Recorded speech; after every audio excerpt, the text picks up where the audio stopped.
नमस्कार, स्वागत है आपका बिहार समाचार में। तेजस्वी यादव की शादी हो गई है और जिसके बाद अब तेजस्वी यादव के मामा ने ही तेजस्वी यादव को काफी गालियां दे दी है। तेजस्वी यादव को उन्होंने भगचोनर कह दिया है, तो तेजस्वी यादव की पत्नी को पीने वाली लड़की तक बता दिया है। तो इधर पप्पू यादव ने नीतीश सरकार की एक बार फिर से पोल खोलकर रख दी है। तो वहीं बड़ी खबर है कि नीतीश सरकार कक्षा 1 से 8 तक के छात्राओं के खातों में पैसे भेजने वाली है।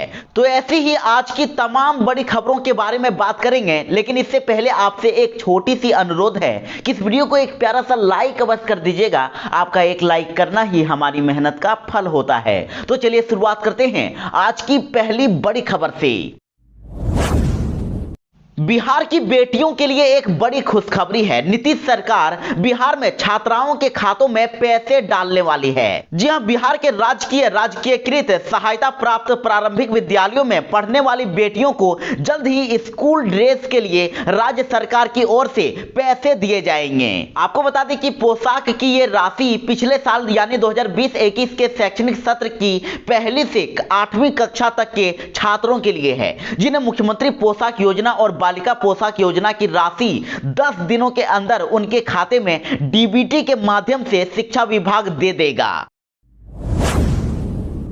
तेजस्वी यादव की शादी हो गई है और तेजस्वी यादव की शादी पर सभी लोग उन्हें बधाइयां दे रहे हैं, लेकिन उनके मामा साधु यादव इससे काफी नाराज दिख रहे हैं। साधु यादव ने कह दिया है कि लालू यादव दूसरे को भगचोनर कहते हैं, लेकिन सबसे बड़ा भगचोनर तो तेजस्वी यादव है। दरअसल आपको बता दें कि तेजस्वी यादव की जिस लड़की से शादी हुई है वह क्रिश्चियन धर्म की है और जिस पर अब तेजस्वी यादव के मामा ने कह दिया है कि उसकी दूसरे धर्म में शादी से परिवार ही नहीं पूरा समाज ही कलंकित हो गया है। क्या उसे अपने समाज में लड़की नहीं मिली? अब तेजस्वी यादव बिहार का मुख्यमंत्री बनने का सपना छोड़ ही दें। तेजस्वी की शादी पर साधु यादव काफी भड़के हुए हैं। उन्होंने यहां तक कह दिया कि 8 वर्ष से उस लड़की के साथ रिलेशन में था और पूरे समाज और बिहार को ठग रहा था। लालू ने अपने बच्चों को संस्कार नहीं दिया है, सारे बच्चे बिगड़ गए हैं। क्या यादव समाज में लड़की नहीं थी जो ईसाई लड़की को घर लेकर आ गया?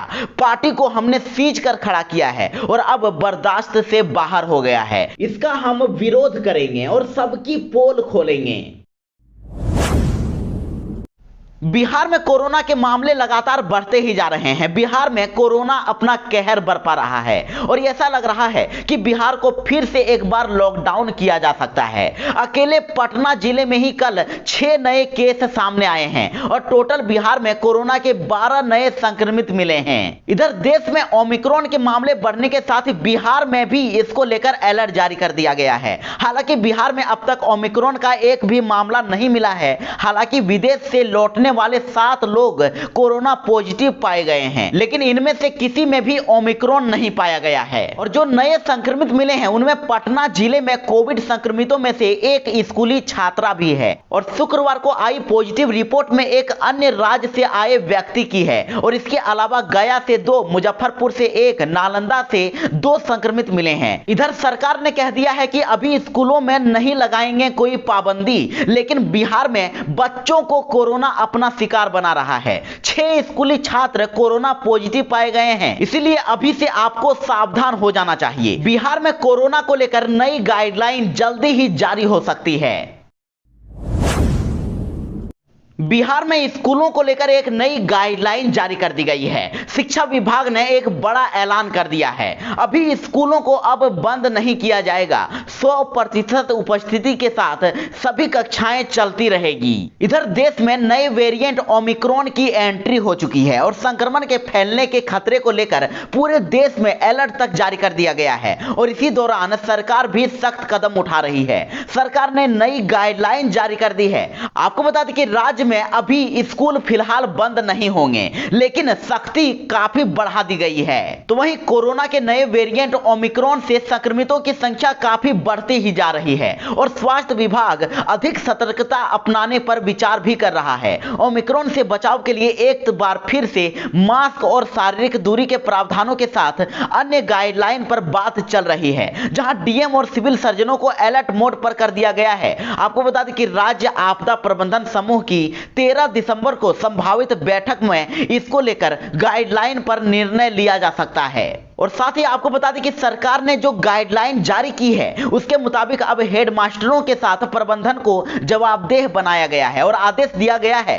कि किसी भी शिक्षण या कोचिंग संस्थान में ऐसे कर्मचारी और टीचर को नहीं रखा जाए जो कोरोना वैक्सीन नहीं लिए हैं। ऐसे लोगों पर सख्ती दिखाई जाए और क्लास में एंट्री पर रोक लगाई जाए। बिहार वाले जरा ध्यान दीजिएगा, विद्युत मंत्रालय ने एक आदेश जारी कर दिया है। अभी तक अगर आपने घर में स्मार्ट मीटर नहीं लगाया है तो यह खबर आपके काम की है। अपने घर में स्मार्ट मीटर लगाने से अगर आपने मना किया तो आपके घर की बिजली काट दी जाएगी। जी हाँ, स्मार्ट मीटर हर घर में लगने वाले हैं और वैसे उपभोक्ता जो मीटर लगाने का विरोध करेंगे उनका बिजली कनेक्शन काट दिया जाएगा। बिहार इलेक्ट्रिसिटी सप्लाई बोर्ड में प्रावधान है कि उपभोक्ता द्वारा यदि बिजली के काम में बाधा पहुंचाई जाती है तो उनका बिजली कनेक्शन काट दिया जा सकता है। और बिजली कंपनी स्मार्ट मीटर लगाने के लिए पूरी तरह स्वतंत्र है। बिजली कंपनी को नए मीटर लगाने के लिए उपभोक्ताओं से सहमति लेने की आवश्यकता नहीं है। कंपनी अपने अनुसार हर घर में स्मार्ट मीटर लगा सकती है और भारत सरकार के विद्युत मंत्रालय ने इस संबंध में आदेश जारी कर दिया है। इधर बिहार पुलिस दावा कर रही है कि हत्या, डकैती, लूट जैसे मामलों में कमी आई है, अपराध की दरें घट गई है। और इधर देखिए, बिहार में थाने से सिर्फ 100 मीटर की दूरी पर ही दिन दहाड़े 50 लाख की लूट हो गई। बोरा भरकर गहने ले गए लुटेरे। और पुलिस क्या कर रही थी कि सिर्फ शराब पकड़ रही थी। देखिए, बिहार में शराब पकड़ने में लगी पुलिस के नाकों तले लुटेरों ने फिर से हैरत अंगेज घटना को अंजाम दे दिया है। थाने से सिर्फ 100 मीटर की दूरी पर हथियार बंद अपराधियों ने एक गहने की दुकान को लूट लिया। हथियार लहराते हुए अपराधी सोने चांदी की दुकान में घुस गए और फिर 50 लाख रुपए के गहने जेवरात लूट लिए। बाइक पर आए अपराधी बोरे में भरकर गहने जेवरात ले गए। और यह घटना शुक्रवार को दिन दहाड़े लगभग 3 बजे हो गई। और इस घटना को अंजाम देने वाले लुटेरों का वीडियो भी सामने आया है। और इधर देखिए, मामले में पीड़ित स्वर्ण व्यवसायी नर्मदेश्वर सोनी का भी बड़ा बयान सामने आया है। उन्होंने कहा कि जब अपराधी उनकी दुकान लूट रहे थे तब उनका भतीजा दौड़ा दौड़ा थाने गया और दुकान में लूट हो रही है इसकी जानकारी पुलिस को दी तो पुलिस बोली कि चलो आते हैं, लेकिन काफी देर तक पुलिस नहीं पहुंची और इधर अपराधी अपना काम करके आराम से निकल गए। और फिर काफी देर के बाद पुलिस मौके पर पहुंची। तब तक लुटेरे बोरे में भरकर सभी जेवरात लेकर भाग गए थे।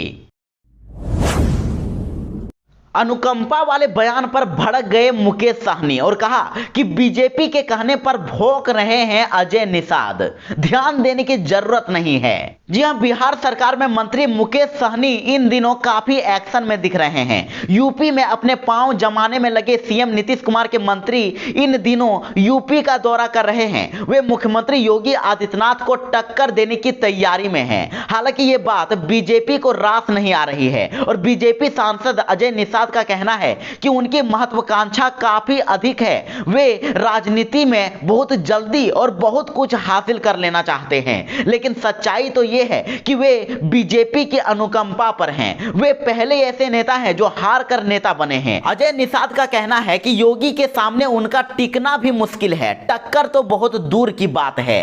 तो इधर अजय निषाद के इस बयान पर अब मुकेश सहनी ने पलटवार कर दिया है। उन्होंने कहा है कि अजय निषाद खुद की भाषा नहीं बोल रहे हैं, वो बीजेपी के कहने पर भौंक रहे हैं। बीजेपी बोलेगी चुप रहने तो वो चुप रहेंगे। बीजेपी के कौन लोग ये बोल रहे हैं ये मुझे नहीं मालूम है, लेकिन पार्टी के स्तर से ही वो बोल रहे हैं और इस पर ज्यादा ध्यान देने की आवश्यकता नहीं है। लेकिन इस बात से थोड़ी तकलीफ है कि हमारे समाज का बेटा ही हमारे बारे में ऐसा बोल रहा है। बिहार में शराब के बहाने जुल्म पर भड़का लोगों का आक्रोश। ग्रामीणों ने पुलिसकर्मियों को जमकर दौड़ा दौड़ा कर पीटा। जी हां, बिहार में शराब की चेकिंग के बहाने पुलिसकर्मियों के जुल्म जबरदस्ती के खिलाफ लोगों का आक्रोश अब फूटने लगा है। सीतामढ़ी में पुलिसिया जुल्म के भड़के लोगों ने पुलिसकर्मियों की पिटाई कर दी है और ग्रामीणों के हमले में कई पुलिसकर्मी घायल हो गए हैं। इस वाकये के बाद अब घायल पुलिसकर्मियों को इलाज के लिए अस्पताल में भर्ती कराया गया है। हालांकि पुलिस का कोई अधिकारी इस घटना पर कुछ बोलने को तैयार नहीं है। बिहार के भागलपुर में एक बड़ा हादसा हो गया। एक के बाद एक 21 सिलेंडर में विस्फोट हो गया है। जी हां, भागलपुर का नवगछिया बाजार शुक्रवार को गैस सिलेंडरों के धमाके से दहल उठा। एक के बाद एक 21 सिलेंडरों से विस्फोट से काफी दूर तक के इलाके में दहशत फैल गई और आग की लपटों में काफी सामान जलकर राख हो गया और पूरे इलाके में अफरा तफरी मच गई। आसपास के लोग घर छोड़कर भाग खड़े हुए। तो वहीं पुलिस प्रशासन की टीम और फायर ब्रिगेड को मौके पर बुलाया गया और आग को काबू में करने का प्रयास शुरू किया गया। फिलहाल आग का कारण पता नहीं चल सका है, लेकिन धमाके के पीछे अवैध सिलेंडर रीफिलिंग को कारण बताया जा रहा है। तो इधर मौके से पुलिस ने 63 सिलेंडर को जब्त कर लिया है और मकान मालिक अब परिवार सहित घर छोड़कर फरार हो गया है। रेलवे में सरकारी नौकरी पाने का एक और अवसर सामने आया है। आरआरसी ग्रुप डी भर्ती में 5.25 लाख अभ्यर्थी फिर से कर सकेंगे आवेदन। जी हां, बड़ी खबर है कि रेलवे रिक्रूटमेंट सेल यानी कि आरआरसी ने देश भर में रेलवे प्रतियोगिता परीक्षा की तैयारी करने वाले छात्रों के लिए एक बार और मौका दे दिया है। आरआरसी ने ग्रुप डी भर्ती परीक्षा में 4,85,000 अभ्यर्थियों के आवेदन निरस्त कर दिया था और अभ्यर्थियों ने सोशल मीडिया से लेकर अन्य प्लेटफॉर्म पर इसको लेकर मुहिम भी चलाई थी, कोर्ट का दरवाजा भी खटखटाया था और इसके बाद अभ्यर्थियों को गलती सुधारने का एक और मौका दिए जाने की घोषणा हो गई है। 15 दिसंबर से ऐसे अभ्यर्थी रेलवे की वेबसाइट पर फिर से आवेदन कर सकेंगे। तो वहीं दूसरी ओर ग्रुप डी के 1 लाख से ज्यादा पदों की भर्ती की संभावित तिथि रेलवे बोर्ड ने जारी कर दी है और यह परीक्षा 23 फरवरी 2022 से शुरू होगी।